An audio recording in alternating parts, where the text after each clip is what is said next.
Hello friends, welcome back to the new video. If you are the new viewer on my channel, so don't forget to subscribe my channel and like the video. So today's video title is how to pair Wi-Fi in Oppo phone. So let us start our video. Firstly, you have to move up. Then here you will see many app icon. Click on the setting icon. You have to again see many options, scroll down and you have to click on the Wi-Fi option. Wi-Fi is already off, so firstly turn on Wi-Fi. After that, here you will see some Wi-Fi network, nearby Wi-Fi network. You have to choose any network, like I want that one. Now enter password and click on the show password option.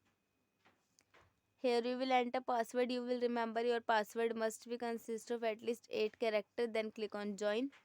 Here you will see in this way Wi-Fi is paired to your mobile phone. So I hope this video helps you. So please subscribe my channel and like the video. Thank you so much for watching our video.